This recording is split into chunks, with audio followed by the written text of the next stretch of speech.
Please explain the reasons you support the leader of your party. So I think that it's really important to be able to follow the leader of your party and be able to know that they're going to have your best interest at heart and the best interest of all of the NDP members at heart, and be happy if a strong independent woman speaks out against something that might be happening in their government, that they're going to listen. And I know that Jagmeet has that in mind and encourages us to have our own opinion on things, and so it's easy to follow him as a leader. Thank you. So I think that it's important for the candidates to answer the questions too, and not just reference magazines. So I'm going to answer the question about how our platform will not negatively impact the economy. In the process of the federal government changing out all of their fleet of vehicles by 2025 to zero-emission vehicles and retrofitting federal buildings, which will create jobs, because someone's got to retrofit the buildings, infuse money into technology research for the future so that we can have battery life big enough for us to drive our kids to school on electric school buses.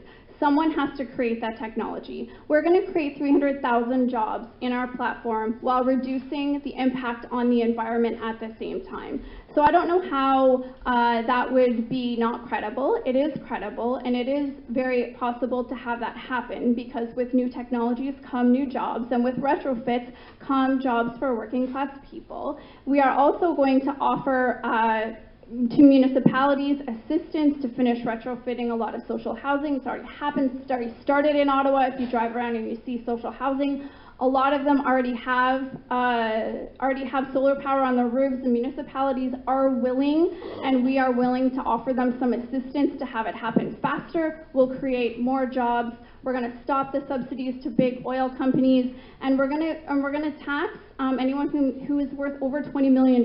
It won't be me, I'm not worth that much, but anyone who is, an extra 1%. We're going to infuse all that money back into investing in clean technology, investing in retraining people from dirty oil, energy jobs into clean energy jobs. So we'll be creating a lot of new jobs in a lot of different facets of Canada, all while bettering the climate and lessening our greenhouse gas emissions.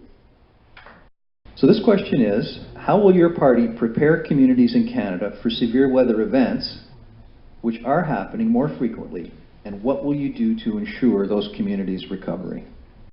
I think that we have to look at all kinds of weather. We have to look at crops, and we have to look at droughts as well as flooding, because droughts can have a negative impact on farmers just as much as flooding can. So we need to look at having farmers equipped with technologies to be able to sustain their businesses in the event of extreme weather either way. And I think that the municipalities, I know that here in this area, speaking to people at the Carp Fair, fundraised hundreds of thousands of dollars for their own community, which is amazing, amazing initiatives. And I think that the unfortunate thing that I heard was we just couldn't do enough for ourselves, and we didn't get the help that we needed. And I think that that's really shameful as a country, that we're not spending the money on our own municipalities, even though, yes, it's a different government, it still needs to happen, yet we're giving billions away to pipelines. And I think that we need to bring that money back into our municipalities and take care of our own before we're giving them away. If elected, will you support expediting equitable access to medicines for all Canadians? And since this is largely a question that could be directed simply at Karen, I'd like all of the candidates to comment on what they think about this. So essentially, the government has proposed a pharmacare program, but it doesn't include all drugs at this point.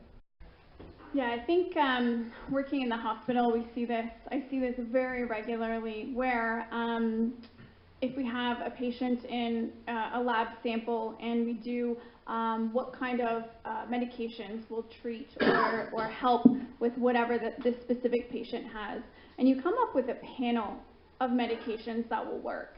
And it ends up being up to the physician and the pharmacist what is best for that specific patient. And so I think that we have to be open-minded based on drug reactions, one with the other, that there is going to have to be a very broad list of things on a universal pharmacare plan. Not every drug in Canada, a lot of the drugs do the same thing and it has a different name. So we need to get down to what is best for the patient, prescribe them what is best for them, and make sure that every patient is covered and every patient is treated. We had one of my coworkers who at age 23 ended up with a rare disease, and her treatment was $5,000 a month. $5,000 a month for the rest of her life. And her stress was, what if our benefits plan doesn't cover it? What am I going to do? And so there are many people in that situation, and those people aren't any less important than everyone else. My question's for all of you. When it comes to climate change policy in particular, how are you going to deal with uncooperative provinces? So I think that the first thing that has to happen with climate change is the federal government can change federal government property, they can change their fleet, they can change their buildings, they can retrofit without the cooperation of the provinces because it's federal jurisdiction. I think as far as the research and development goes, the money is going to be out there, and if the provinces and the companies in the provinces choose not to buy into that, that's up to them. I mean, it's going to be out there for anyone to get into that research and development. And each person has the opportunity to invest in their own home or not. But the federal government is going to offer the money to municipalities to retrofit their buildings. And the municipalities that don't want it don't need to take that money. There are many, many municipalities that do want it. So I don't think that our platform is going to be much of a jurisdictional issue.